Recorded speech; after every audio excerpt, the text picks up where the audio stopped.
Commençons par prier.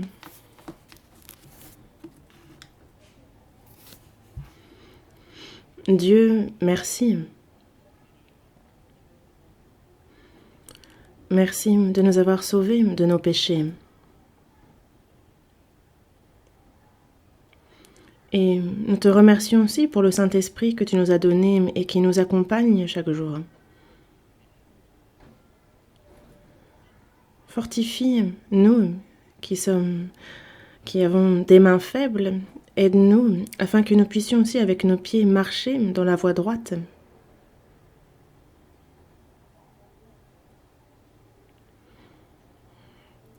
Que nous puissions vivre une vie qui toujours plus se concentre, se tourne vers toi, Seigneur.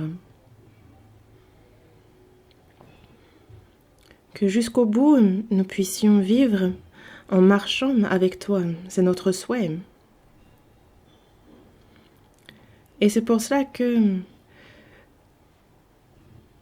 aide-nous à vivre une vie qui puisse constamment recevoir ta grâce. En ton temps, tu nous fais marcher dans la vallée de l'ombre de la mort. Parfois, nous sommes vraiment dans la détresse. Mais même au sein de ces difficultés, que nous puissions espérer en ton secours, aide-nous et guide-nous pour que l'on vive ainsi. Élargis notre cœur et que nous puissions marcher droitement dans tes voies, Seigneur.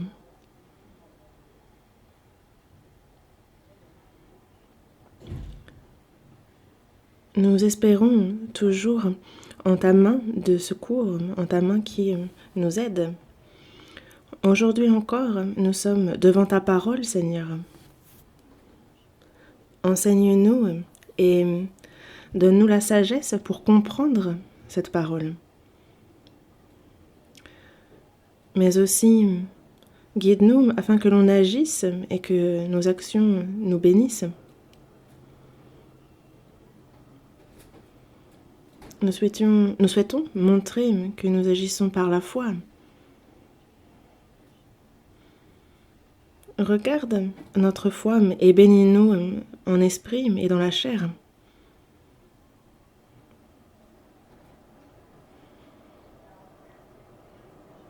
Et Dieu, tu nous prépares un nouveau temple pour l'évangélisation.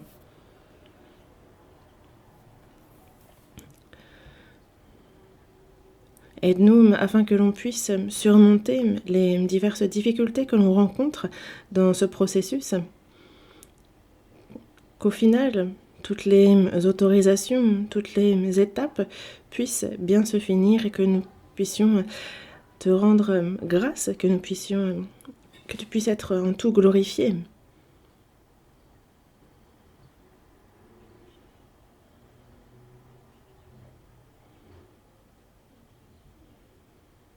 Et nous savons bien que tu ne nous prépares pas ce temple afin que l'on se réjouisse dans la chair, afin que l'on prenne plaisir.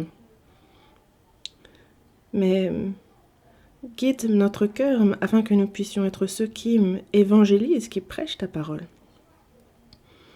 À cette heure, il y a les saints qui écoutent en ligne ta parole, même s'ils sont éloignés physiquement. Sois toujours plus avec leur cœur et console-les.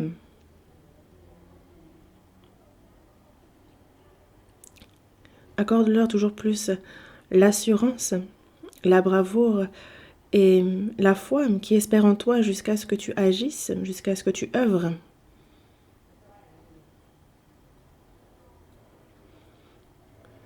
Et même si nous sommes dans une situation difficile et que nous puissions évangéliser en toutes circonstances, que les frères et sœurs qui sont éloignés puissent le faire également là où ils sont et que ton Église voit le jour là-bas.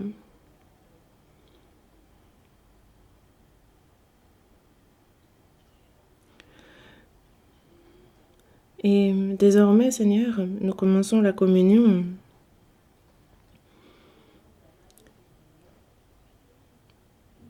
Guide-nous afin que nous puissions comprendre, saisir bien davantage ta providence au sein de la parole, au sein de la communion. Nous avons prié au nom du Seigneur Jésus en le remerciant. Amen. Psaume 40, verset 2. Psaume 40, verset 2 en français. Psaume 40, verset 2.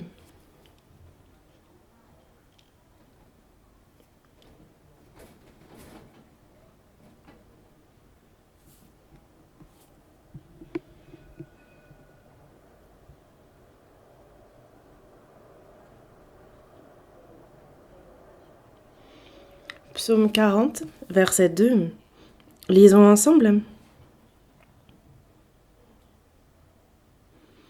J'avais mis en l'Éternel mon espérance, et il s'est incliné vers moi, il a écouté mes cris.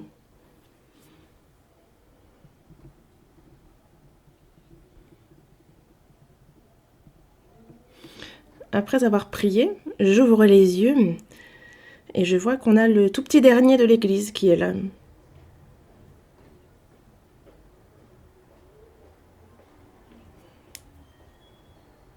Et justement, qu'on voit des êtres naître de nouveau montre qu'il y a bel et bien la vie. Là où il n'y a pas de nouvelle naissance, là où il n'y a pas les cris des nouveau-nés, alors c'est le désespoir qui règne. Il n'y a pas la joie de la procréation, de la naissance. Et c'est valable physiquement, mais alors imaginez combien c'est encore plus valable spirituellement. Récemment,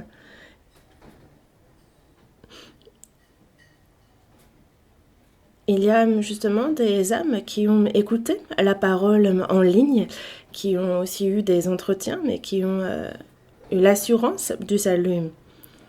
Et c'est une vraie joie que de voir des gens naître de nouveau. Cette naissance est une source de joie. Et c'est aussi une preuve que notre Église est vivante. Et il y a pour cela tous ceux qui prient, qui font des efforts, et c'est pour eux aussi une preuve que leur foi est vivante.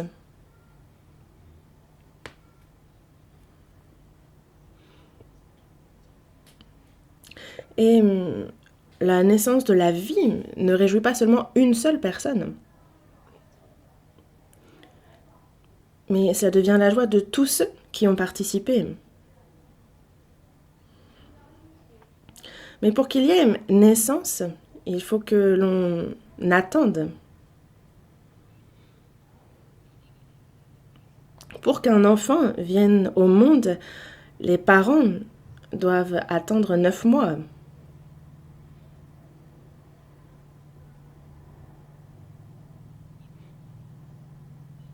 Et tout au long de la grossesse, il y a de grandes difficultés. On a parfois des nausées. Il arrive que le soir, le sommeil ne vienne pas. Et lorsque l'enfant naît, et justement la mère atteint vraiment ses limites.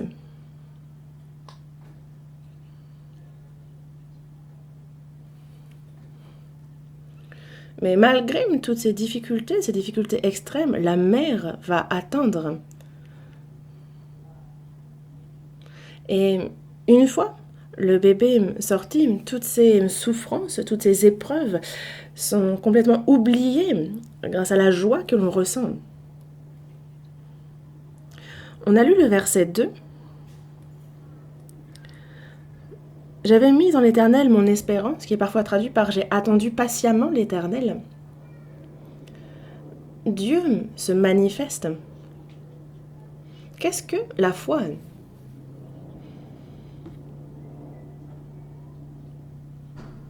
La foi, c'est bien justement patienter, attendre de voir le Seigneur se manifester. Et nous pouvons dire de notre vie de foi que c'est constamment patienter que Dieu se manifeste. J'ai mis en l'Éternel mon espérance, donc j'ai attendu patiemment. C'est ici le témoignage de David. J'ai espéré, j'ai attendu l'Éternel. J'ai espéré en l'Éternel, j'ai attendu, et pas seulement, j'ai attendu patiemment. Il témoigne ici justement de la patience dont il a fait preuve, pardon.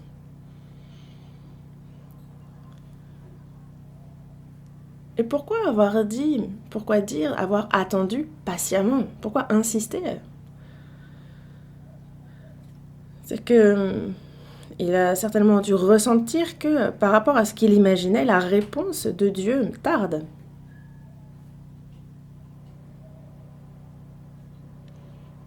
Vous entendez l'ambulance à l'extérieur, non?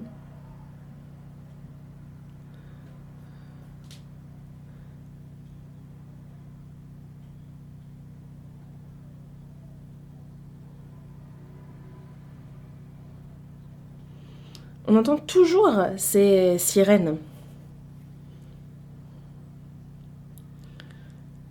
Et quand on regarde un peu la vitesse à laquelle se déplace cette ambulance, on peut savoir qu'elle est pressée, qu'il y a urgence vraiment.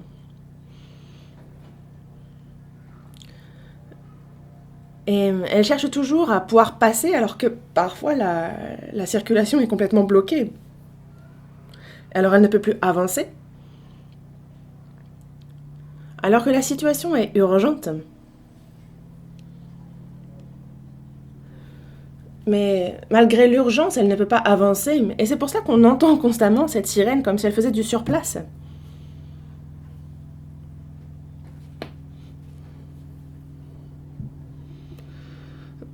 Et c'était pareil pour David. Il a prié encore et encore. Mais il avait l'impression que la réponse à sa prière tardait à venir.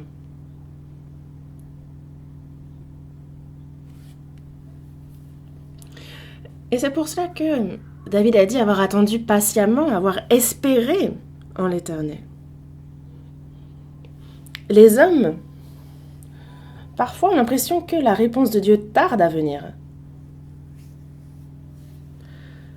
Mais au final, qu'en est-il?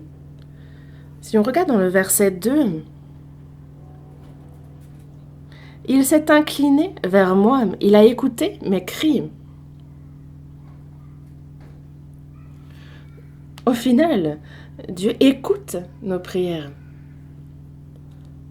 Il écoute ma prière.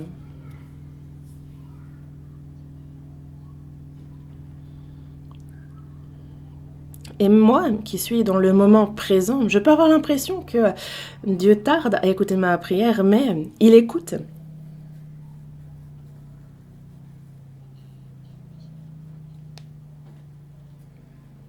Mais on voit ici David qui prie Dieu dans une situation qu'on ne peut pas dire une situation facile. Ce n'est pas une situation légère. Dans le verset 3, il m'a retiré de la fosse de destruction, du fond de la boue, et il a dressé mes pieds sur le roc, il a affermi mes pas. Cette situation actuelle pour David est indescriptible. Ici, il nous parle de fosse de destruction, d'être au fond de la boue.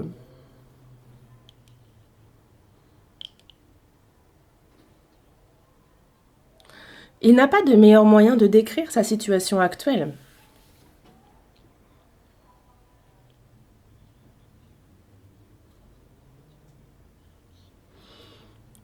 Et c'est vraiment une fosse qui nous laisse bouche bée. Mais il prie, il ne cesse d'invoquer l'Éternel. Et il dit donc, il a dressé mes pieds sur le roc et il a affermi mes pas.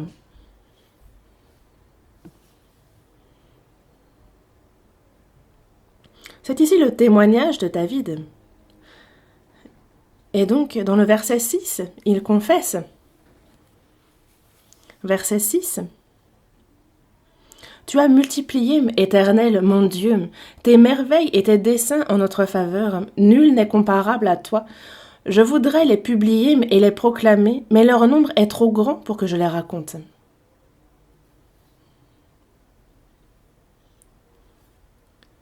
Il témoigne ici que Dieu a multiplié ses merveilles et ses desseins. C'est l'expérience que David a fait personnellement.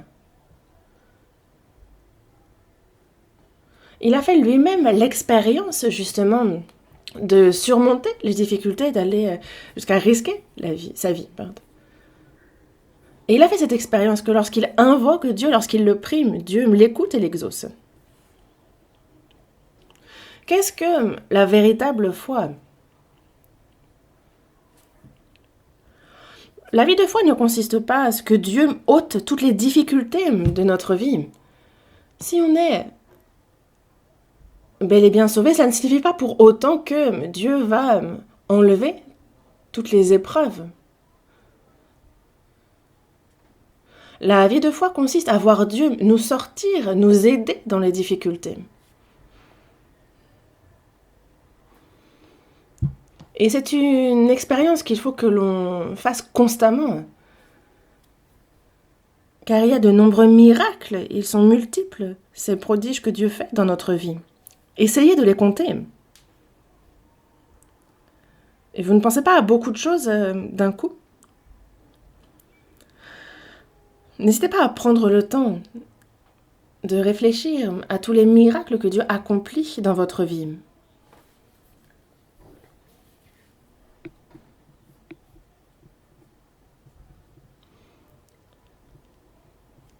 Certains vont certainement être là, assis à leur place, et ils vont penser à...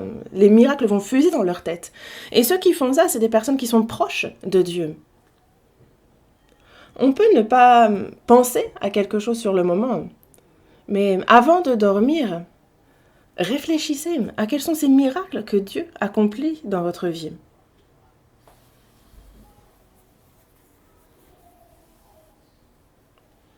Il y a un cantique dont les paroles disent « Compte les bienfaits de Dieu ».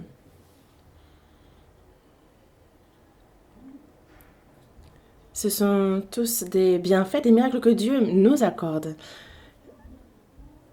Et Dieu pense vraiment beaucoup à nous. Et si on y réfléchit et qu'on compte tout ce qu'il fait pour nous, alors comme le témoigne ici David, nous ne pourrions pas compter tous ses bienfaits, tout ce qu'il fait pour nous. Et est-ce que nous aussi, nous ne pourrions pas avoir le même témoignage que David ?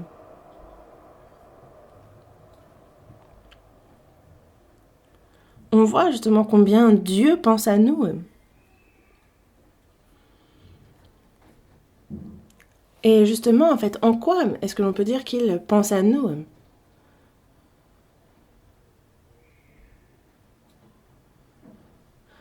Et nous aussi, dans notre vie, nous faisons face aux souffrances, aux épreuves, nous traversons les difficultés. Voyons dans Jérémie, chapitre 29, verset 11.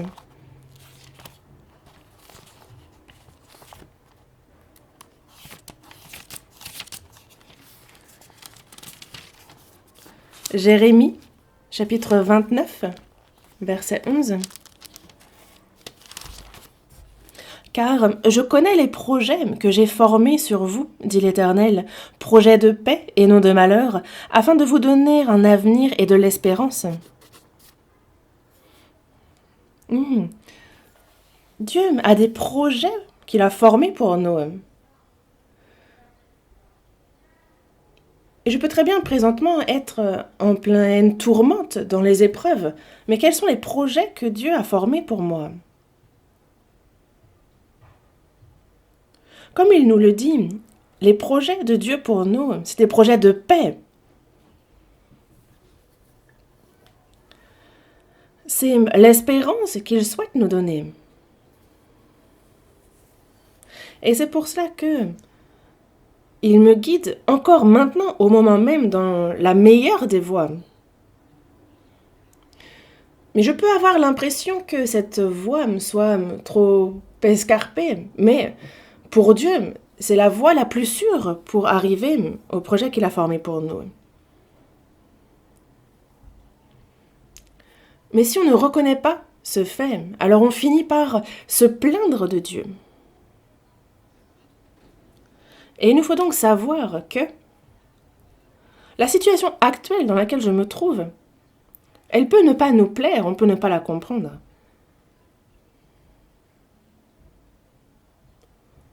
Et elle peut empirer, on peut avoir l'impression qu'elle s'aggrave. Mais cela n'empêche que Dieu nous guide. Car lui, il a vu ce qui m'attend. Et c'est pour ça qu'il nous guide dans la meilleure des voies possibles pour nous. Le peuple d'Israël a quitté l'Égypte. Et dès le 3e jour, ils se plaignent de ne pas avoir d'eau à boire. Alors que 3 jours auparavant, ils avaient pourtant vu ce miracle de la mer Rouge, les eaux de la mer Rouge se sont fendues devant leurs yeux. Mais ils se plaignent à Dieu de ne pas avoir d'eau. On est assoiffé. Ils se plaignent et ils rencontrent ensuite comme une oasis, une source que l'on appelle Mara. Mais Mara signifie que les eaux sont amères, donc imbuvables.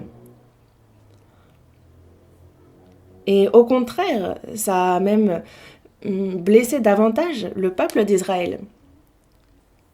Ils sont devenus beaucoup plus impatients. Ils avaient devant eux de l'eau, mais elle n'était pas potable. Et justement, en fait, l'eau amère a commencé à les... Ça les a... ça les a perturbés, surtout que parmi ce peuple d'Israël, il y avait des gens qui n'étaient pas juifs, qui n'étaient pas du peuple d'Israël, mais qui les ont suivis lorsqu'ils sont sortis d'Égypte. Et ce sont donc eux aussi qui ont commencé à se plaindre qu'il n'y avait pas d'eau, que ces eaux étaient amères, et cela a poussé tout le peuple à pécher. Au final, l'eau amère de Mara, c'est Dieu qui l'a changée.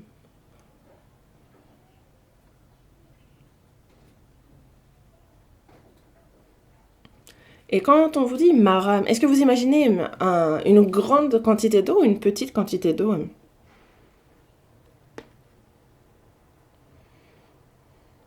fait, c'était une petite quantité d'eau.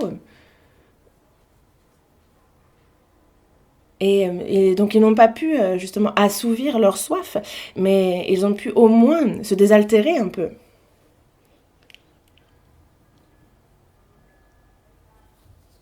Et c'est tout ce qu'ils ont pu recevoir, justement, après s'être plaints ainsi. Et certains pourront dire que ce miracle est un grand miracle. Peut-être. Mais ce à quoi nous, il faut que nous réfléchissions, c'est que juste après, c'est Élim qu'ils rencontrent.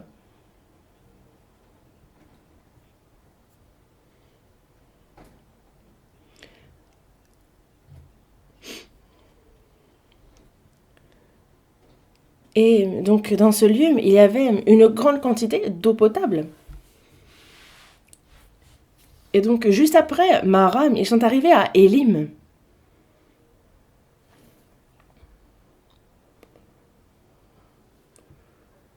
Et on voit donc bien que Dieu les a guidés, certes, premièrement jusqu'à Mara, mais ensuite jusqu'à Élim.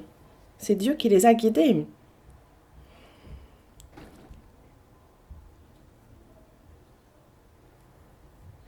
Et c'est certes une grande chose que déjà Dieu ait transformé les eaux amères en eau potable pour le peuple d'Israël afin qu'ils se désaltèrent, mais c'est encore plus grand qu'il ait préparé pour eux juste après Élim.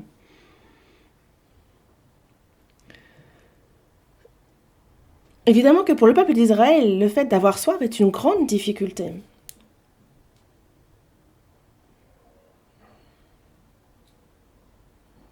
On dit que l'on peut tenir 30 jours sans manger, mais seulement 3 jours sans boire.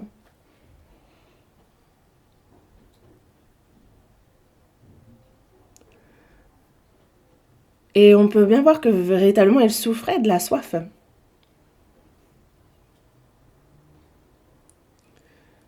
Et ils avaient l'impression que s'ils continuaient à avancer, c'était la mort qui les attendait. Aux yeux d'Israël, pour eux, la difficulté présente du moment présent était trop grande. On ne peut pas négliger la souffrance qu'ils ont connue. On ne peut pas, personne ne dirait qu'ils n'ont pas souffert, que c'était facile d'avoir soif. Mais le peuple d'Israël, justement, aggravait, il regardait ces difficultés et la considérait comme bien plus grande qu'elle ne l'était réellement. Ce qui est important, c'est que lorsqu'on considère les difficultés présentes comme trop grandes, alors on peut oublier que la grâce de Dieu, elle, l'est bien plus encore, qu'elle est bien plus grande. La vie de foi, la foi, c'est donc à ce genre de choses qu'il faut penser. Moi, justement, de mon côté, je ne vaux rien, mais Dieu, lui, il voit le début et la fin de ma vie, alors que moi, je suis comme myope. Car Dieu voit la situation du début jusqu'à la fin. Et mes souffrances du moment présent, justement, quand on les trouve bien trop grandes, on est perturbé, on ne sait plus quoi faire. Moi, cela me perturbe. Mais Dieu, lui, de son côté, a préparé juste après une très grande grâce. Dieu dit, il le dit, mes pensées ne sont pas vos pensées. Mes voix ne sont pas vos voix. Et c'est la différence, c'est comme les cieux qui sont élevés au-dessus de la terre. Donc autant mes voix sont élevées au-dessus de vos voix, et mes pensées sont au-dessus de vos pensées.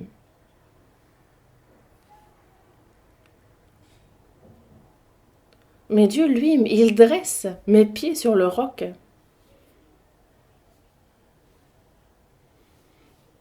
Et la foi consiste justement à croire en cela et à attendre patiemment. Qu'est-ce que la foi? C'est justement espérer en l'Éternel, le regarder,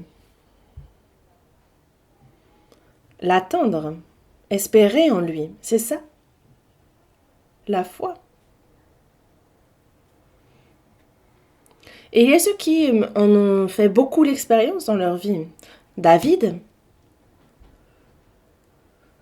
a réellement rencontré beaucoup de difficultés, mais il a toujours vu le secours de Dieu.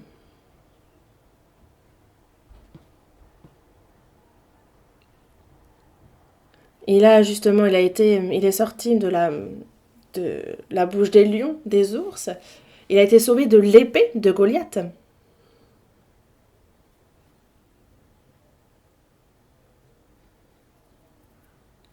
Il a aussi été sauvé de l'épée de tous les rebelles qu'il a rencontrés sur la route.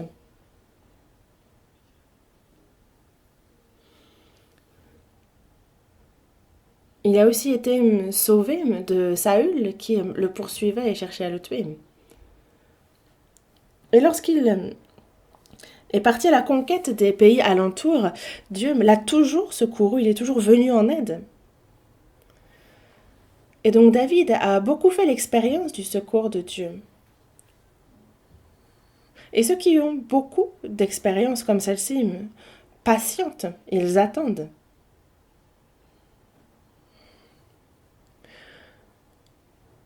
Moi, je trouve que la situation est très difficile, mais Dieu m'aidera.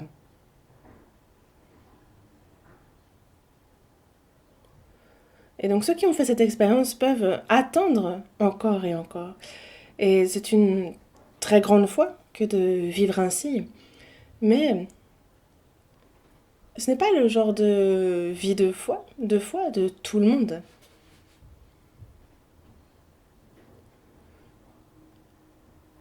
Et dans toute l'histoire, justement, c'est toujours une minorité qui fut sauvée. Et même parmi nous qui sommes sauvés, c'est encore davantage une minorité qui font le choix de la foi, qui choisissent de garder cette foi. Mais ce qui est bien surprenant, c'est que le Seigneur, Dieu, a toujours gardé un reste. Ceux qui, quelle que soit la situation, vont garder la foi jusqu'au bout. Et on peut avoir l'impression que le chemin que l'on suit nous mène à la mort, mais ceux qui, malgré cela, vont quand même garder la foi.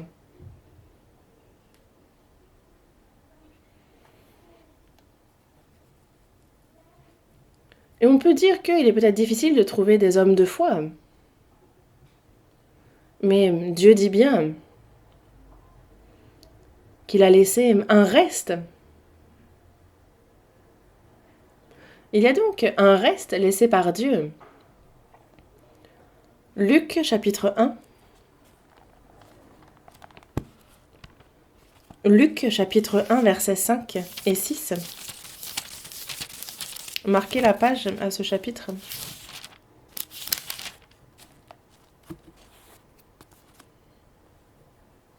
Versets 5 et 6. Du temps d'Hérode, roi de Judée, il y avait un sacrificateur nommé Zacharie, de la classe d'Abia. Sa femme était d'entre les filles d'Aaron et s'appelait Élisabeth. Tous deux étaient justes devant Dieu, observant d'une manière irréprochable tous les commandements et toutes les ordonnances du Seigneur.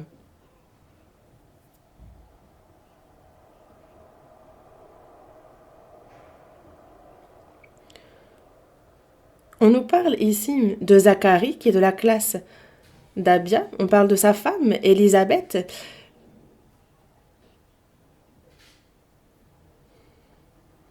Dans le verset 6, on voit que tous deux étaient justes.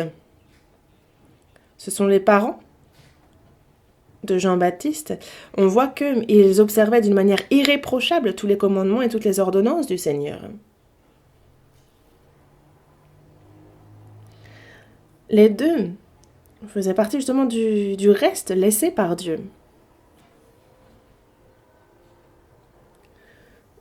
Et c'est comme dans l'histoire, dans la période de silence, il y a toujours eu ceux qui ont cru.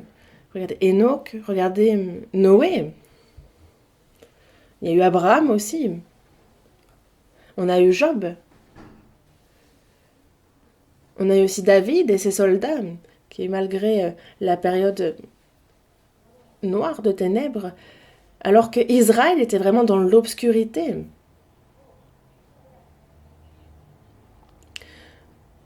Il y avait donc ce reste.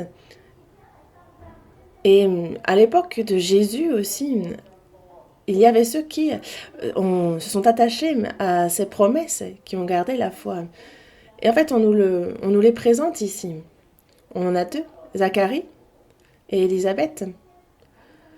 Et dans la suite, on voit, il y a Marie, Siméon, Anne. En fait, on nous les présente tout au long de l'évangile selon Luc. Zacharie était sacrificateur. Élisabeth est fille d'Aaron. Et il est bien dit que tous deux étaient justes devant Dieu. Et justement, ils observaient donc les commandements, agissaient selon eux. Et il dit bien que c'était d'une manière irréprochable qu'ils agissaient devant Dieu. Et qu'est-ce que cela peut bien vouloir signifier, justement, d'observer d'une manière irréprochable les commandements, d'agir de manière irréprochable? Ça nous montre bien qu'ils sont sincères, honnêtes dans leur cœur.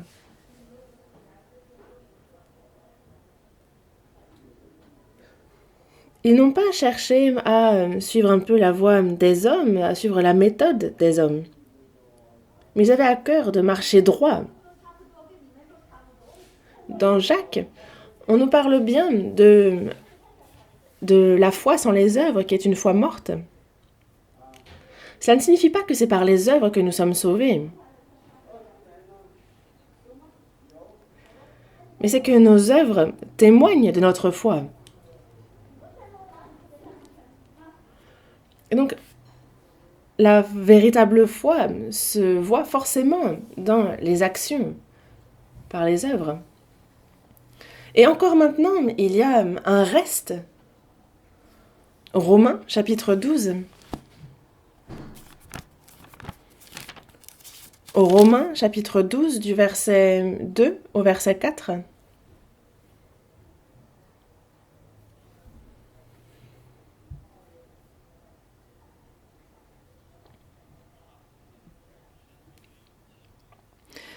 Ne vous conformez pas au siècle présent, mais soyez transformés par le renouvellement de l'intelligence, afin que vous discerniez quelle est la volonté de Dieu, ce qui est bon, agréable et parfait.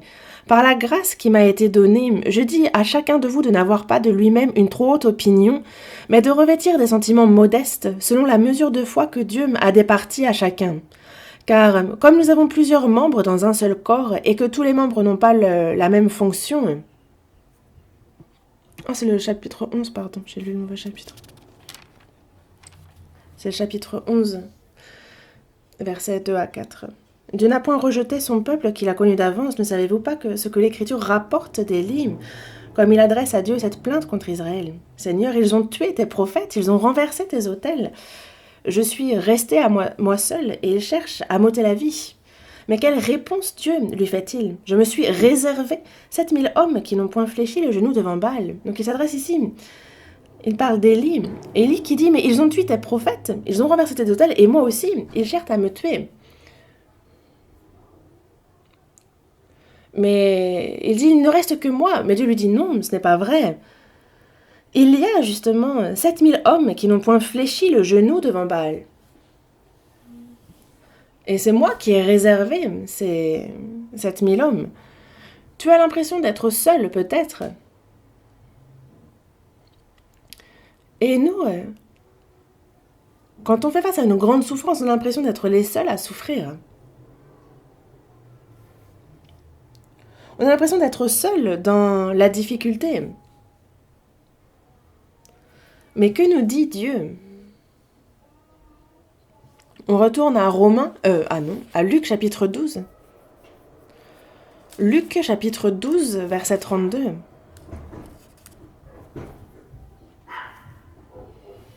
Luc chapitre 12, verset 32.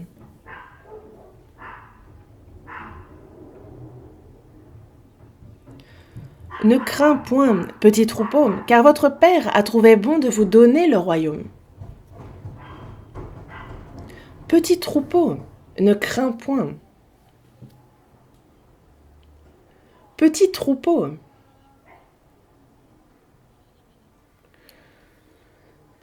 Et Dieu laisse donc ce reste, ce petit troupeau. Et même s'ils ne sont pas nombreux, il y a d'ailleurs aussi ce troupeau, qui n'est peut-être pas nombreux, mais qui, comme moi, souffre aussi. Ce n'est pas une souffrance à laquelle je suis seule à faire face. Ce n'est pas une difficulté que je suis seule à connaître. Dans la difficulté, Dieu a laissé un reste, il s'est réservé un petit troupeau. C'était pareil à l'époque de Jésus, et il en va de même à notre époque. À l'époque, il y avait beaucoup de religieux, mais pourtant, ils ont tous rejeté Jésus. Seule une petite partie a reçu le salut. Et c'est encore le cas actuellement. On a les catholiques, on a les protestants, et si on cumule les nombres, ils sont très nombreux. Il y a de nombreux, justement, leaders, il y a de nombreux guides dans la foi. Mais seulement une minorité est sauvée. Dieu a réservé un reste. Et il arrive souvent que ce reste qu'il s'est réservé soit faible.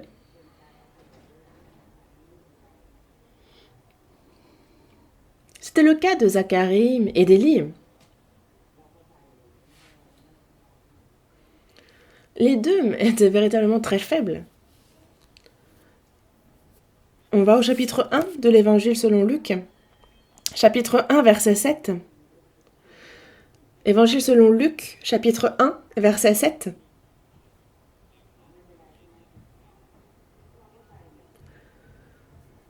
On voit qu'Élisabeth était stérile. Elle n'avait point d'enfant. Elle est stérile. Mais ce n'est pas tout. Elle est en plus avancée en âge. Elle n'a donc pas d'enfant et elle est vieille.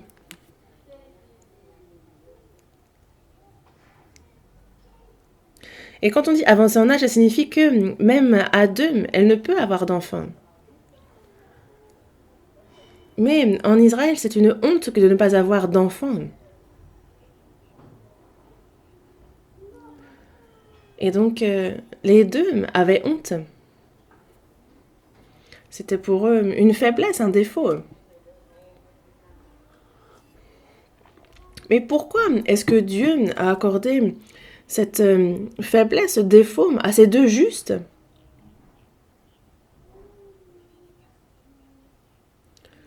Est-ce que c'est parce que Dieu n'est pas miséricordieux?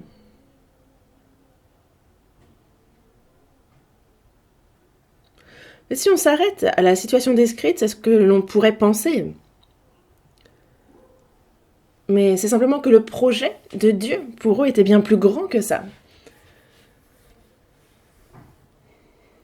Car à cause de ce défaut, de cette faiblesse, ils ont été beaucoup plus précautionneux tout au long de leur vie.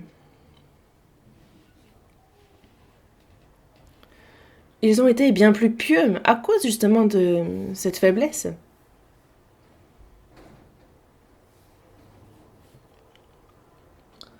Et ils ont vécu en priant bien davantage à cause de cette faiblesse.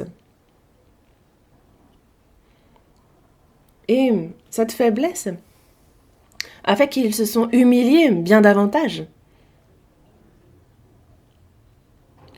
Zacharie était sacrificateur, n'est-ce pas? Il était donc quelqu'un qui était constamment proche de la parole. Et il pouvait trouver dans la Bible d'autres exemples de personnes dans le même cas que lui. Et c'est pour ça qu'il a prié. Car il souhaitait ardemment que Dieu lui accorde un fils. Car Dieu en a accordé un à Abraham. Il en a accordé un à Anne. Et donc ces exemples dans l'Ancien Testament l'ont vraiment motivé pour son propre souhait, pour sa prière. Abraham a reçu la promesse, mais il n'avait pas d'enfant.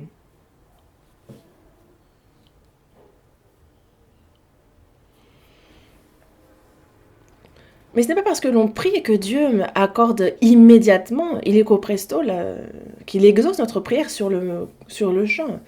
C'est lorsqu'il eut seulement 100 ans que Dieu accorda Isaac à Abraham. Et qu'est-ce que cela signifie? C'est qu'il y a un temps fixé par Dieu.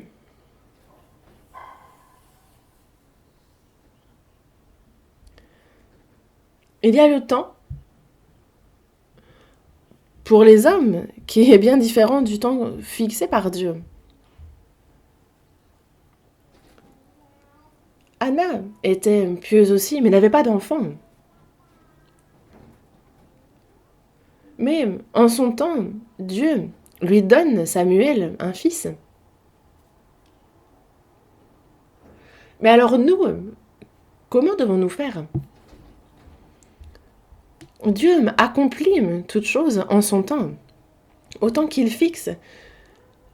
Et donc il est important d'avoir cette attitude, non pas de se plaindre, mais de rendre grâce à Dieu. Dieu ne fait pas d'erreur. J'ai parfois l'impression que ma vie ne tourne pas comme je le voudrais, mais Dieu, lui, ne fait pas d'erreur.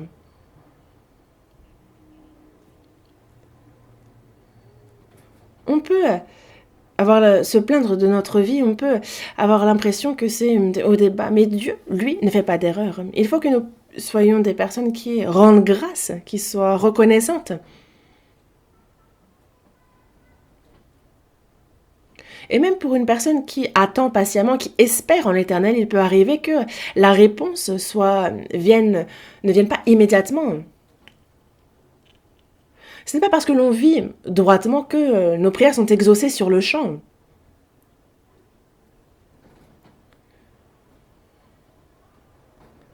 On ne peut pas non plus partir du principe que parce que on vit bien sa vie de foi, alors on connaît le succès dans toute chose. Et ça, on peut le voir à de nombreuses reprises dans la Bible. Est-ce que vous n'avez pas lu ce qui concerne Job? Ce fut le cas pour lui aussi, n'est-ce pas? C'est pareil pour la souffrance qu'a connue David. Mais au final, on voit le sort que Dieu leur a réservé, comment ils ont été élevés. Joseph aussi. Nous avons vu comment il a traversé les souffrances. Dieu est celui qui nous protège et il est celui qui a la puissance. Et Zacharie et Élisabeth connaissaient bien ces exemples dans la Bible aussi. Ils ont donc prié. Et autant fixé par Dieu, c'est donc à travers un ange qu'il répond à cette prière. Chapitre 1, verset 13, toujours l'évangile selon Luc, chapitre 1, verset 13. Mais l'ange lui dit, « Ne crains point, Zacharie, car ta prière a été exaucée. Ta femme Élisabeth t'enfantera un fils et tu lui donneras le nom de Jean. »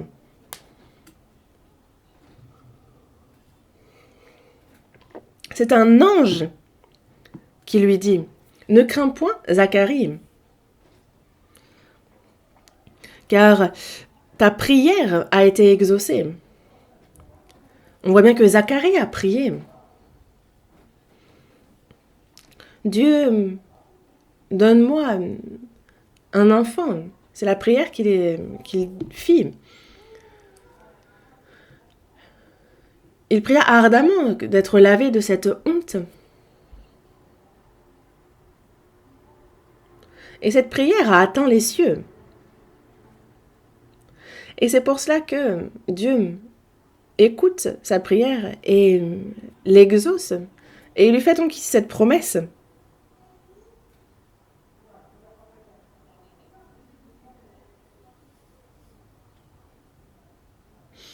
Mais ce qu'il faut savoir, c'est que lorsque Dieu, en son temps, exauce la prière des hommes, il l'exauce au-delà de ce que la personne qui a prié a même pu imaginer. Il ne l'a pas seulement donné un fils. Jean-Baptiste fut devant Jésus un grand homme. Du verset 14 au verset 17. C'est une prophétie concernant Jean-Baptiste. Dans le verset 14, « Il sera pour toi un sujet de joie et d'allégresse, et plusieurs se réjouiront de sa naissance. »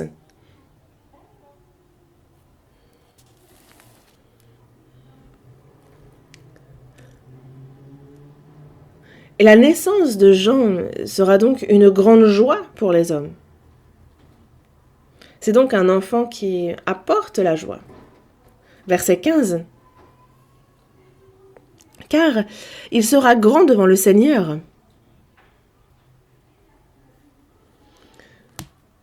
Il sera donc grand devant Jésus. Et il sera rempli de l'Esprit Saint dès le sein de sa mère.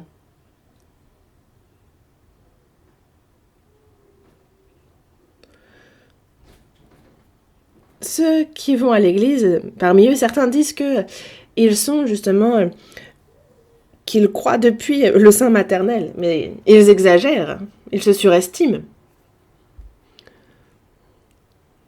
Ils disent être allés à l'église dès qu'ils étaient dans le ventre de leur mère.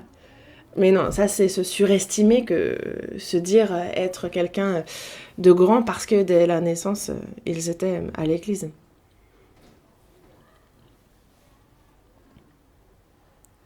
Dans la Bible, on nous montre plusieurs personnes qui étaient remplies de l'Esprit Saint dès le sein de la mère. On nous parle donc de gens comme Jean-Baptiste. On nous parle aussi de l'apôtre Paul qui fut choisi dès le sein maternel. Mais il n'y a pas du tout dans la Bible de personnes qui croient dès le sein maternel. Par contre, la Bible nous parle des pécheurs qui le sont depuis le sein maternel. Parce que dans le psaume 51, justement, il est bel et bien dit que l'homme est menteur depuis le sein maternel. Mais Jean-Baptiste, lui, était rempli de l'Esprit Saint dès le sein de sa mère. Dans le verset 16, il ramènera plusieurs des fils d'Israël au Seigneur, leur Dieu. Dans le verset 17, il marchera devant Dieu.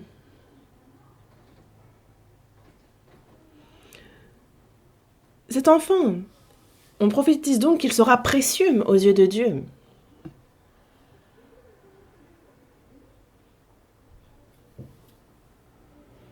Surtout dans le verset 15, il est bien dit qu'il sera grand devant le Seigneur. On va réfléchir à ça.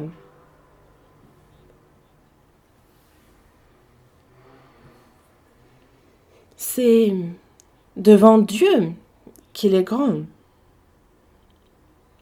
Nous, ce serait génial que l'on puisse être grand devant Dieu.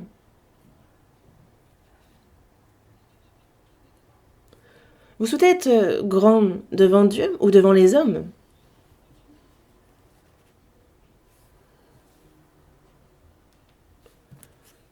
Et dans l'histoire de l'homme, on a vu de nombreux grands hommes. Mais ça n'a pas grande valeur. Après, je suis peut-être un peu extrême, mais si on réfléchit justement à ceux qui sont grands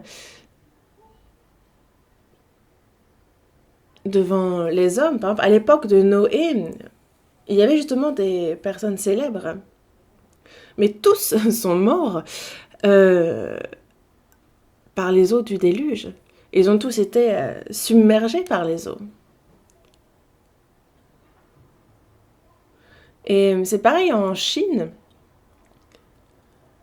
Il y a eu une grande période de tribulation. Et à l'époque, les érudits étaient vraiment célèbres, justement ceux qui étaient instruits.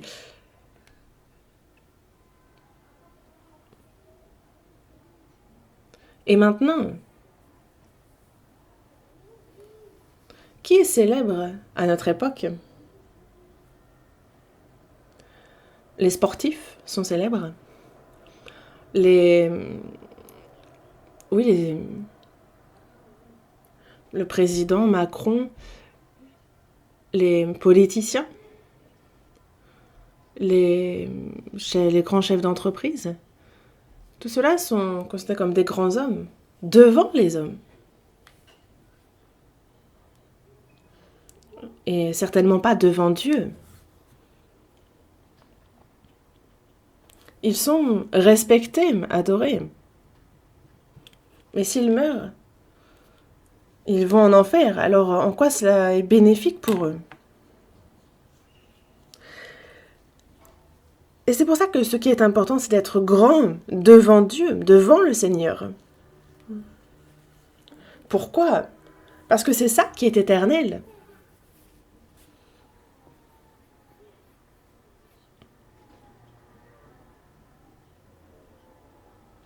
Dans le verset 15 et 16, il est dit qu'il sera rempli de l'Esprit Saint dès le sein de sa mère. Mais, dans le verset 16, Il ramènera plusieurs des fils d'Israël au Seigneur, leur Dieu.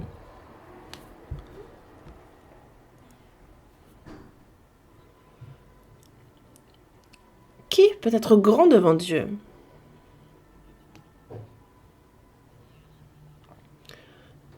Il nous le dit dans Daniel, chapitre 12, verset 3. Il nous parle de ceux qui auront justement enseigné la justice à la multitude.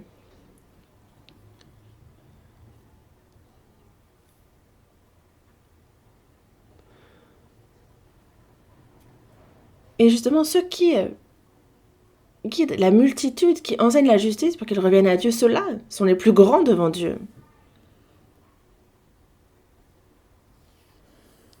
Imaginez combien grand est donc l'apôtre Paul, Pierre, Jean, combien ils sont grands.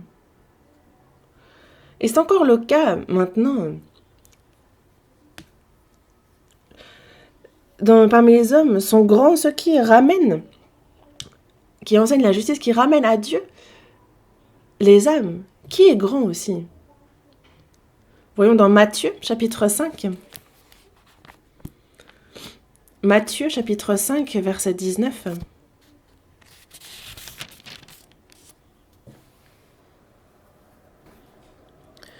Celui donc qui supprimera l'un de ses plus petits commandements et qui enseignera aux hommes à faire de même sera appelé le plus petit dans le royaume des cieux. Mais celui qui les observera et qui enseignera à les observer, celui-là sera appelé grand dans le royaume des cieux. Ici,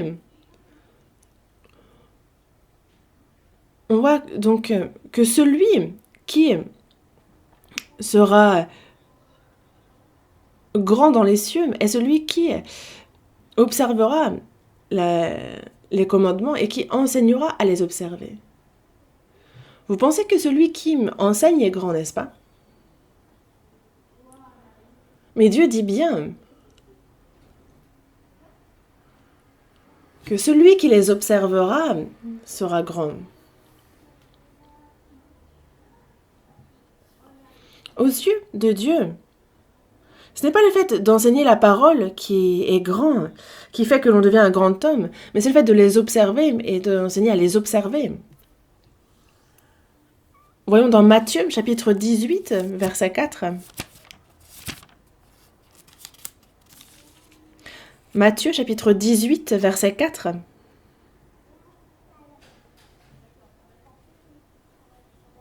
C'est pourquoi quiconque se rendra humble comme ce petit enfant sera le plus grand dans le royaume des cieux. Aux yeux des hommes, un adulte est plus grand qu'un enfant. C'est comme ça qu'on pense, n'est-ce pas?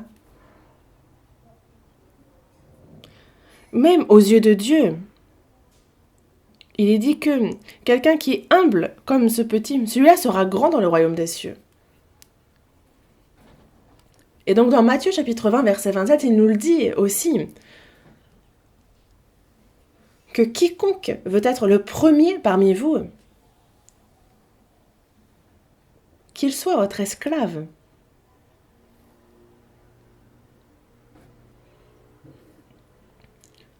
Et il nous dit d'être fidèle dans les moindres choses. Car une personne qui est fidèle dans les moindres choses se verra confier les grandes.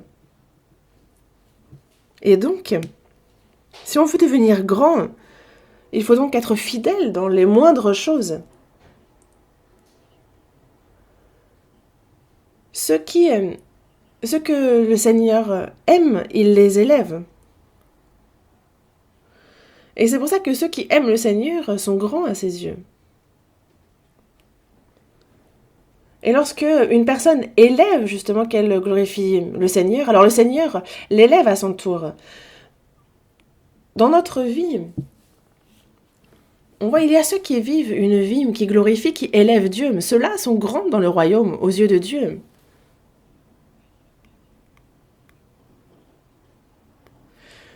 Il y avait dans l'Ancien Testament de grands hommes.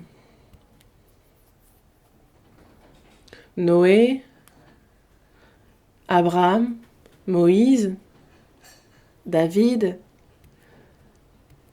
Élisée, Daniel. Et dans le Nouveau Testament aussi, il y a eu de grands hommes. Paul, Pierre, Jean. Mais quel était leur point commun? Le premier est qu'ils ont été justifiés par la foi. Ils étaient justement fidèles dans l'œuvre du Seigneur. C'était des hommes de prière. Ils ont marché avec Dieu. Et ils ont cherché premièrement le royaume et la justice de Dieu.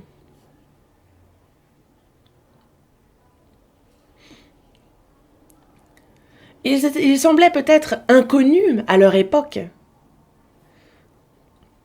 Mais devant Dieu, dans l'Église, ils étaient bien connus. Et nous, il faut que nous soyons grands aux yeux de Dieu.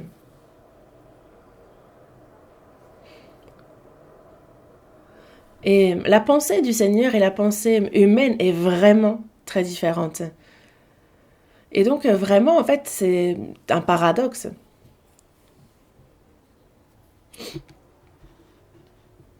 Pour le Seigneur, c'est la qualité qui est plus importante que la quantité. Il préfère à une église qui est certes remplie, mais ce sont tous que des coquilles. Il préfère peu, mais des sauvés.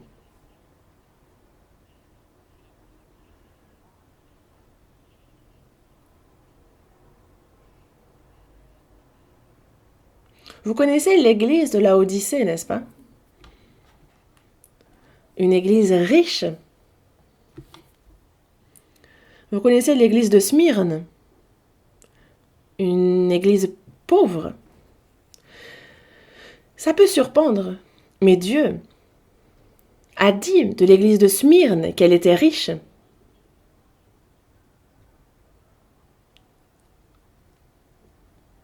Car c'est justement de la foi que le Seigneur enrichit ceux qui sont pauvres. Ce qui est important, c'est d'être grand aux yeux de Dieu. Jean-Baptiste était grand devant Dieu.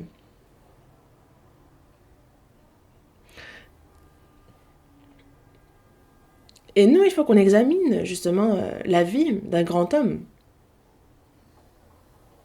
Il faut qu'on écoute ce qu'un grand homme a à dire.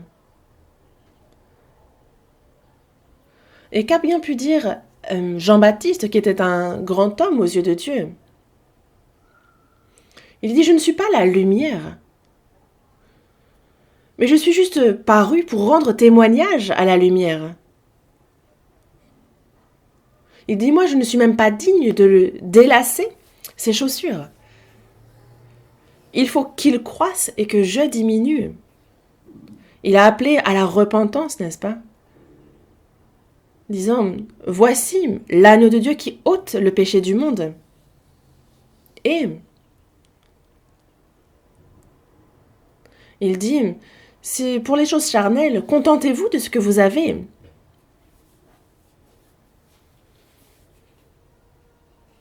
Mais que disent les petits? Ils disent tout le contraire, ils disent être la lumière. Ils demandent à être élevés par les autres. Ils disent devoir être reçus. La repentance, l'évangile, certes, c'est important. Mais il faut recevoir davantage de bénédictions charnelles. Le salut sur la croix, c'est important. Mais c'est insuffisant.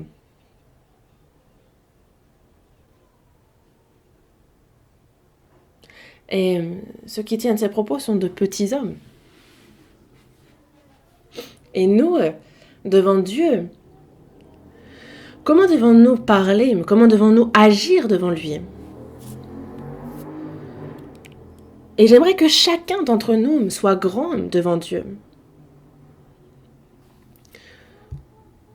Et j'aimerais que chacun d'entre nous soit bien connu de Dieu. Dans Job, chapitre 1, Job était connu.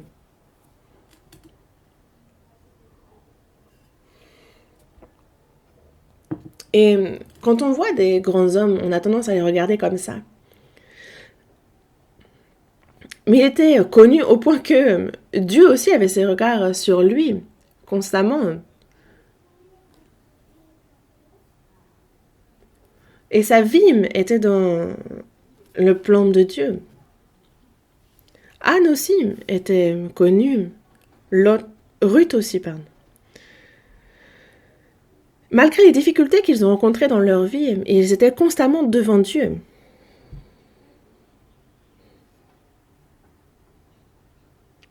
Et nous qui sommes sauvés, notre vie aussi est devant les yeux de Dieu.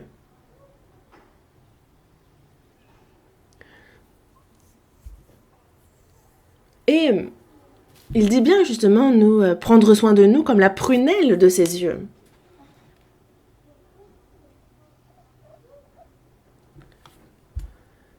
Et il entend par là qu'il nous protège, il prend constamment soin de nous. Il a constamment ses regards sur nous.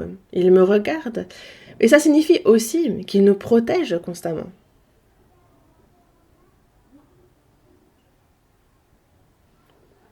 Il ne faut donc pas être découragé.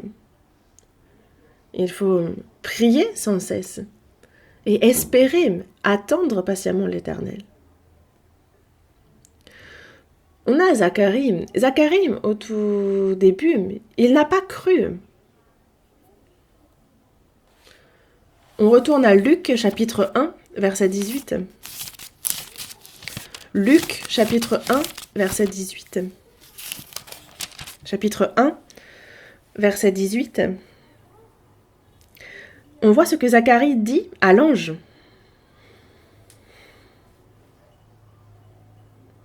Il a entendu justement donc qu'il aurait un fils, Jean.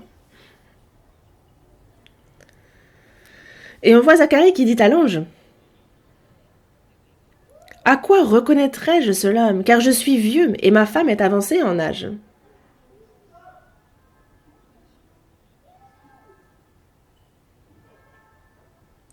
Dans le verset 19, l'ange lui répond: « Je suis Gabriel. »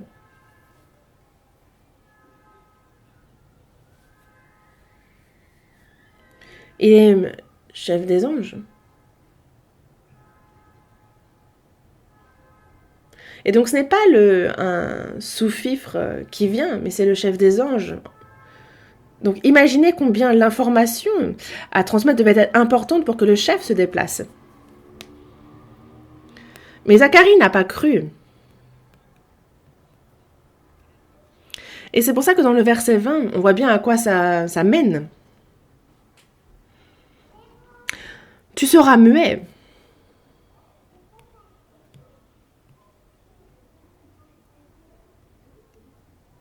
Pourquoi? Parce que tu n'as pas cru. En fait, tu n'as pas cru. Et donc, jusqu'à ce que ces choses arrivent, tu seras muet. On comprend pas trop, n'est-ce pas? Dans le verset 14, pourtant, il est dit justement que sa prière a été exaucée, donc il a prié, n'est-ce pas?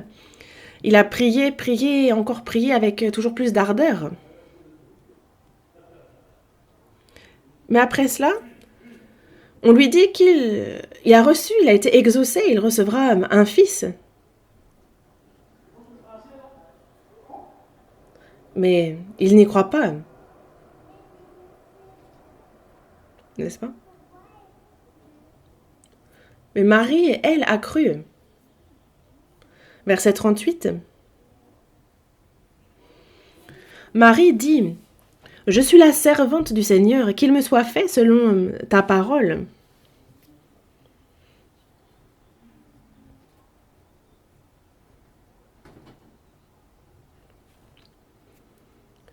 Zacharie a prié ardemment, mais lorsqu'il est exaucé, il n'y croit pas.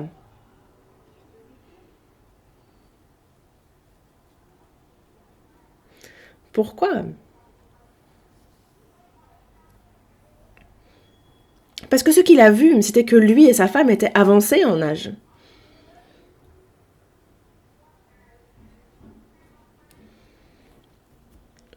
C'est comme Pierre qui vit les flots et le vent et qui s'enfonça dans l'eau.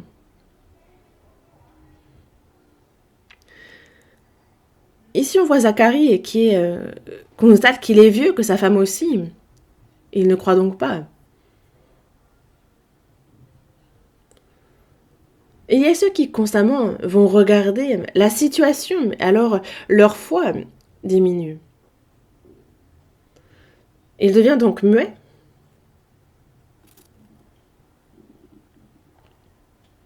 Et certainement qu'alors qu'il était muet, il s'est repenti.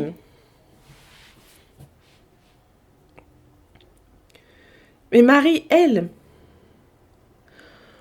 a cru lorsqu'on lui a dit qu'elle enfanterait, elle qui est vierge, elle enfanterait un enfant.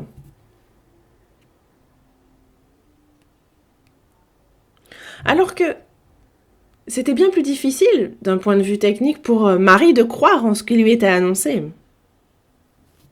N'est-ce pas?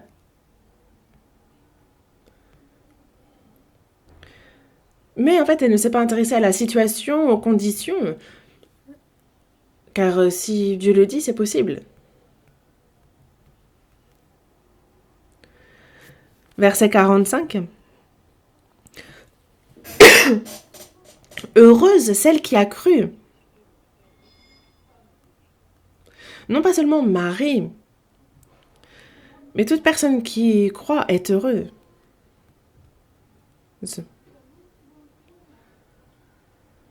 Il y a une différence dans la mesure de foi de chacun. Marie en avait plus.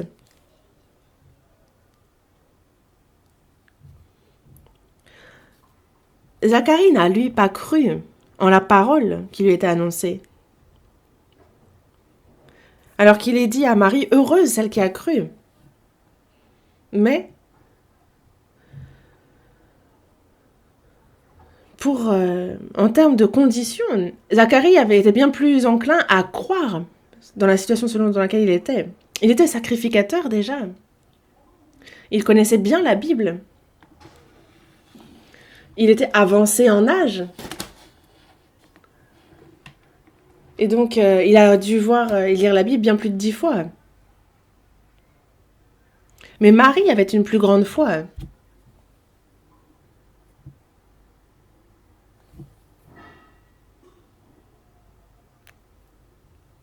Et parfois, il peut arriver que la foi de frères ou de sœurs qui pourtant ne ressortent pas plus, qui sont plus dans l'ombre, est une foi plus grande que nous. Et donc on ne peut pas juger à la légère. Mais non pas seulement concernant les autres, mais concernant moi-même aussi. Il peut très bien y avoir une foi que je ne m'imagine pas en moi.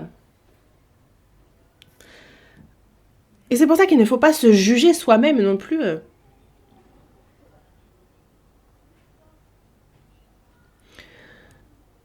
Zacharie est devenu muet. Il se repent et il voit une grande œuvre.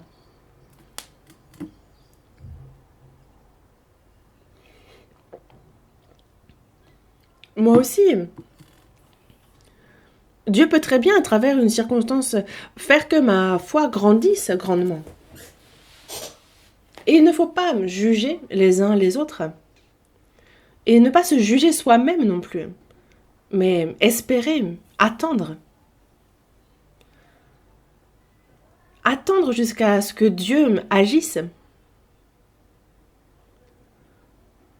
Car Dieu, justement, manifeste sa puissance.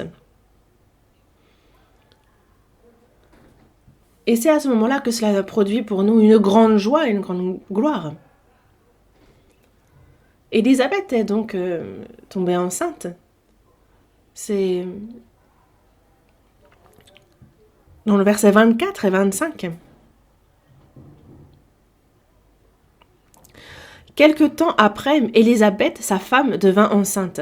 Elle se cacha pendant 5 mois, disant C'est la grâce que le Seigneur m'a faite quand il a jeté les yeux sur moi pour ôter mon opprobre parmi les hommes.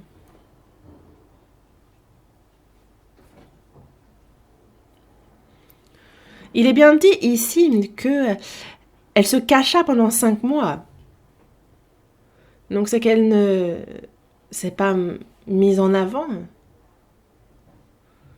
C'est pas qu'elle s'est cachée de honte.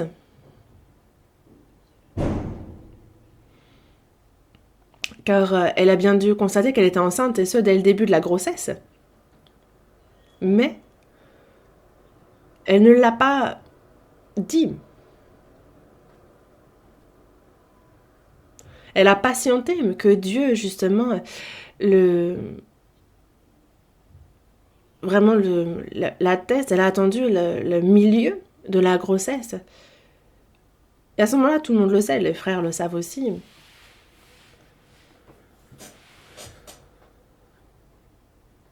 En général, en milieu de grossesse, justement, c'est plus stable, et pour la maman, et pour le fœtus.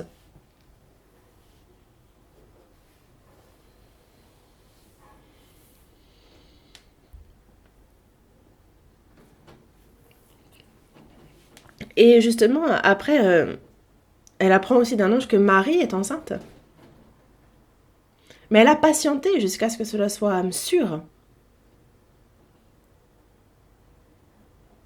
Zacharie a prié, il a été exaucé et a reçu Jean. Anne aussi a invoqué l'Éternel et elle a reçu Samuel.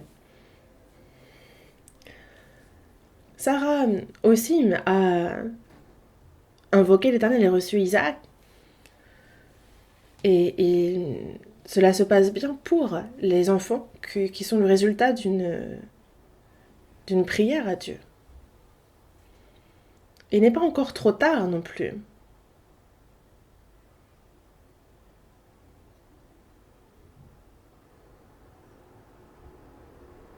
Vous pouvez me dire, ah mais moi, avant d'être enceinte, je n'ai pas prié Dieu pour l'être. Vous pouvez commencer maintenant.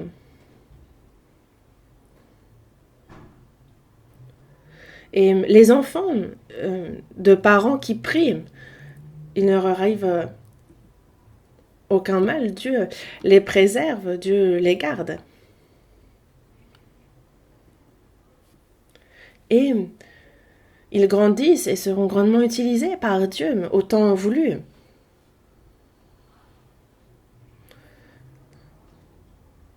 Et c'est pour ça qu'il faut que l'on se souvienne constamment de ce sinon. Donc, malgré que,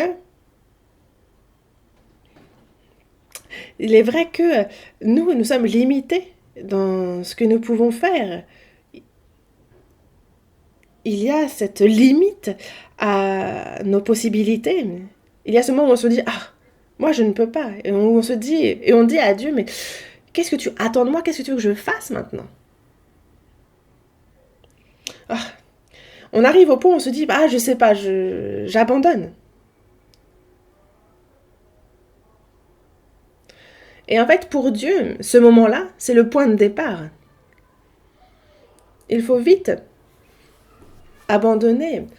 Abandonner au sens pour que moi, j'abandonne, mais désormais, je laisse la place à Dieu pour qu'il agisse.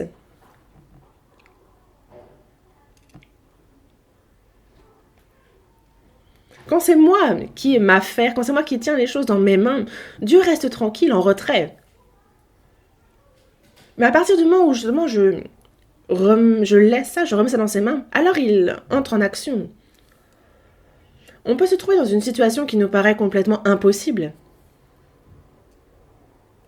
Et ce dont nous avons besoin comme foi à ce moment-là, c'est de la foi qui croit au sinon, au malgré que moi, ça ne fonctionne pas. Moi, je n'ai pas la puissance. Mais malgré ça, si c'est Dieu qui fait, c'est possible. Et c'est pour ça que nous, c'est bien à la foi qu'il faut s'accrocher tout au long de notre vie. Il ne faut pas justement être découragé. Qu'est-ce que nous enseigne le cas d'Élisabeth? C'est qu'elle a constamment prié et qu'elle ne s'est jamais découragée. Il faut toujours placer notre espérance en l'Éternel.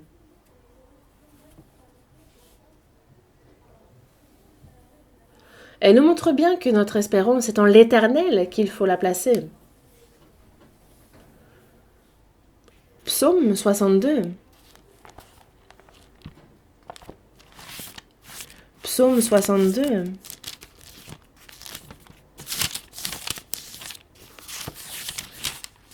Psaume 62, versets 6 et 7. Oui, c'est lui qui est mon rocher et mon salut, ma haute retraite, je ne chancellerai pas. Sur Dieu repose mon salut et ma gloire, le rocher de ma force, mon refuge est en Dieu. C'est encore un psaume de David. Et il dit bien, mon âme, confie-toi en Dieu. Mon espérance repose sur Dieu.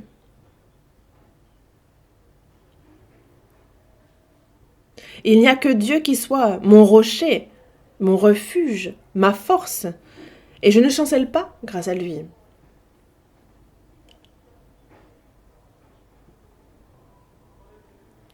Et il faut que nous ne regardions que le Seigneur. Il faut que l'on place notre espérance seulement en Dieu. Dans ces cas-là, alors, il faut avoir foi et attendre patiemment.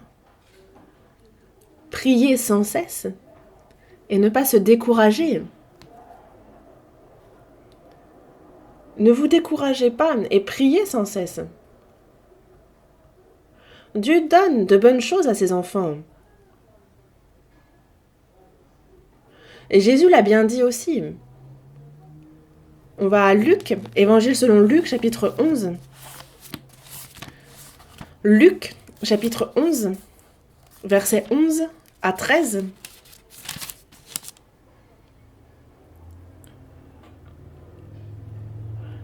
Luc, chapitre 11, versets 11 à 13. Quel est parmi vous le père qui donnera une pierre à son fils s'il lui demande du pain? Ou s'il demande un poisson, lui donnera-t-il un serpent au lieu d'un poisson? Ou s'il demande un œuf, lui donnera-t-il un scorpion? Si donc, méchant comme vous l'êtes, vous savez donner de bonnes choses à vos enfants, à combien plus forte raison le Père Céleste donnera-t-il le Saint-Esprit à ceux qui le lui demandent?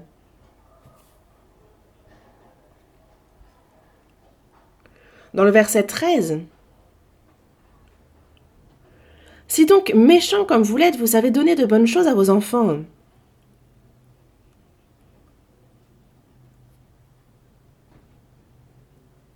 même les gangsters dans ce monde donnent de bonnes choses à leurs enfants.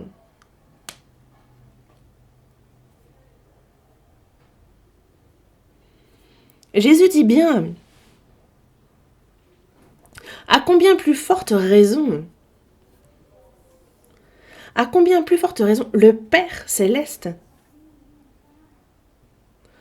Il faut s'arrêter sur cette expression. Évidemment qu'il donne. Il donne coûte que coûte. Et c'est pour ça qu'il nous dit de prier sans cesse et de ne pas se décourager. Chapitre 18. Chapitre 18. Verset 1. On voit donc, par une parabole, que c'est pour montrer qu'il faut toujours prier et ne point se relâcher. Dans le verset 2, on nous parle d'un juge qui ne craignait point Dieu et qui n'avait d'égard pour personne. Mais dans le verset 3, on nous parle d'une veuve dans cette ville. Et justement, elle est victime d'injustice. C'est pour ça qu'elle va voir ce juge et elle demande à ce que justice lui soit faite.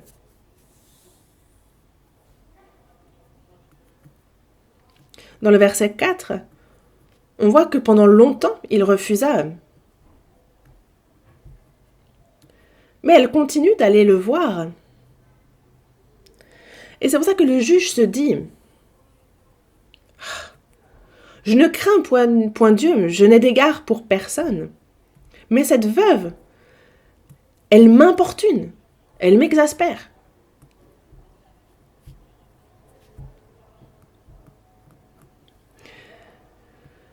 C'est pour ça qu'il faut que je lui rende, que justice soit rendue pour elle. Sinon, elle va continuer de venir me voir. Rien que parce qu'elle m'importune, il faut que j'écoute et que je fasse ce qu'elle me demande. Et dans le verset 6, le Seigneur dit bien « Entendez ce que dit le juge inique. » Le juge inique, parce qu'elle n'a fait que l'importuner, il écoute, il accorde sa requête. Dans le verset 7, il dit bien aussi « Alors,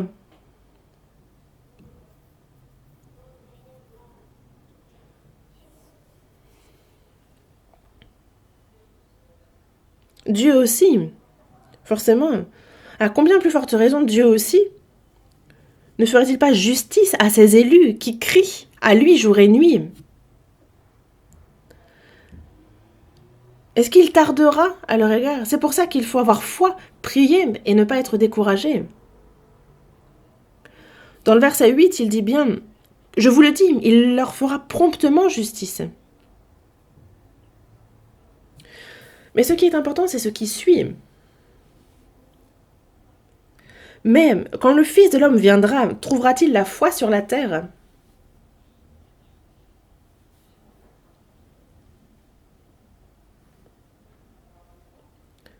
Ça veut dire qu'il n'y a pas cette foi. Ce qui est important, c'est que ceux qui prient n'ont pas la foi.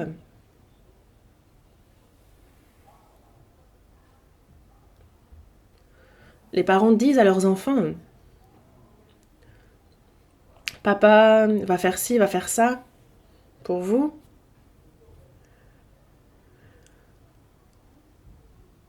Et les parents, en fait, si on leur fait confiance, on attend, alors les parents font ce qu'ils ont promis en leur temps.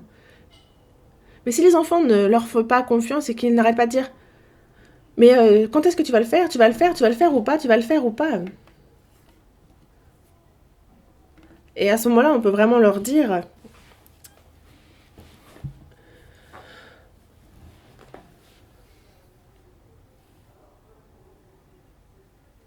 un peu comme dans le verset 8, ils n'ont pas la foi. Et c'est pour ça que nous, lorsque nous prions, il nous faut prier pour que la situation s'améliore. Mais il y a une prière bien plus importante que celle-ci. Et c'est quoi cette prière? Même si tu ne changes pas cette situation, change mon cœur.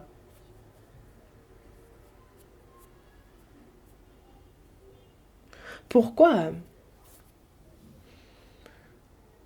Est-ce que parce que je m'efforce et que je me donne de la peine, est-ce que ça va changer le monde? Le seul moyen de changer ce monde, c'est de changer notre cœur, c'est bien plus rapide.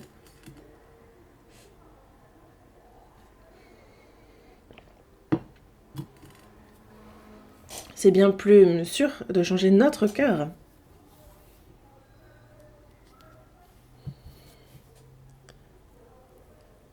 Et c'est par la foi que Zacharie et Élisabeth sont devenus, ont été dans la joie.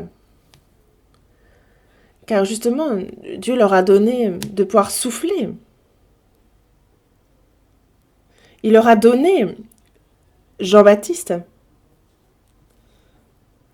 Et il nous arrive parfois dans notre vie de soupirer, un peu comme on soupirait Zacharie et Élisabeth. Oh, on soupire un grand coup.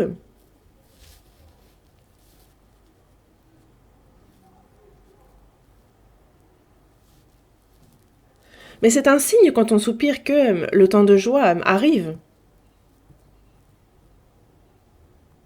Imaginez combien ils se sont réjouis à la naissance de Jean-Baptiste. Imaginez combien ils étaient dans l'allégresse.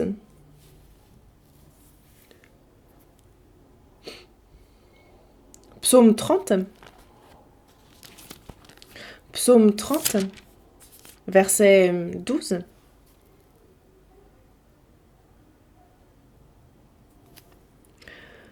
Psaume 30, verset 12. Et tu as changé mes lamentations en allégresse, tu as délié mon sac et tu m'as ceint de joie. Tu as changé mes lamentations en allégresse. Et tu as délié mon sac et tu m'as ceint de joie. L'ordre ici est important. C'est un ordre qui ne change pas. Il y a les lamentations avant l'allégresse.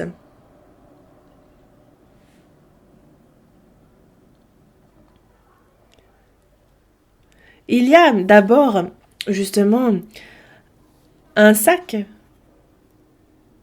auquel on est lié avant d'être ceint de joie. Vous connaissez les séries? Est-ce que quand ça finit de manière évidente, genre quand la fin est déjà... tout le monde peut la deviner, est-ce que ça c'est drôle? Ce qu'on aime, c'est quand il y a des revirements de situation, n'est-ce pas? Quand on se rend compte que « Ah, j'aurais jamais imaginé ça, mais ça s'est passé comme ça ». On aime les séries qui nous surprennent quand il y a des revirements de situation. Et c'est comme ça que Dieu écrit notre vie. Zacharie et Élisabeth, pour eux, en termes de baseball, c'est un peu comme à la 9e manche quand on est à 2 retraits. En fait, c'est quoi? C'est un peu comme un home run alors que toutes les bases sont occupées. En fait, c'est un peu, on va parler tennis, c'est un peu comme si on était au 3e set, on est mené 5 jeux, 40-15, donc c'est la dernière opportunité. Mais on a ce qu'on appelle en baseball le grand chelem, c'est vraiment un home run quand toutes les bases sont occupées. Eux, justement, ce revirement de situation va être qu'ils vont avoir un enfant, mais en plus un enfant rempli du Saint-Esprit dès le sein maternel. Il nous faut prier Dieu de nous donner ce genre de bénédiction aussi, n'est-ce pas? Donc, jusqu'à ce que notre vie... C'est quand notre vie prendra fin que vraiment elle prendra fin. D'ici là, on ne sait pas ce qui nous attend. On ne sait pas les bénédictions que Dieu nous réserve d'ici là. Et donc, il ne faut pas être déçu et attendre avec foi. C'est important d'attendre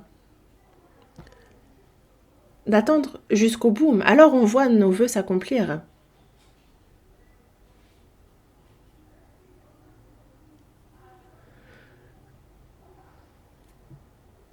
David a souffert à cause de Saül qui cherchait à le tuer. Ce qui l'a le plus blessé, c'est justement la trahison de ses amis. Mais finissons par voir ce qui a été la fin de David. Psaume 37. Psaume 37, versets 7 et 8. Garde le silence devant l'Éternel et espère en lui. Ne t'irrite pas contre celui qui réussit dans ses voies, contre l'homme qui vient à bout de ses mauvais desseins. Laisse la colère, abandonne la fureur, ne t'irrite pas, ce serait mal faire.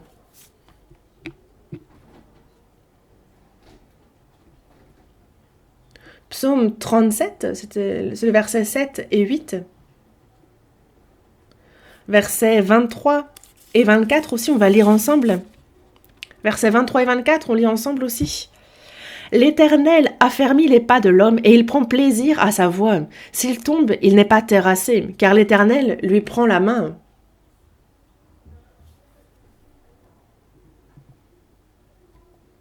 Souvenez-vous-en, les chrétiens sont ceux qui attendent patiemment, qui espèrent en l'Éternel. Prions. Dieu, merci. Tu nous as sauvés et toujours tu nous guides. Toujours, même au milieu de la difficulté, tu nous sauves. Merci. Que nous puissions te prier davantage, que nous puissions être ceux qui se confient toujours mieux en toi. Pour cela, guide-nous. En ton temps, Seigneur Dieu, tu accomplis les choses. Aide-nous afin que nous puissions tous être patients jusqu'à ce que tu accomplisses tes projets.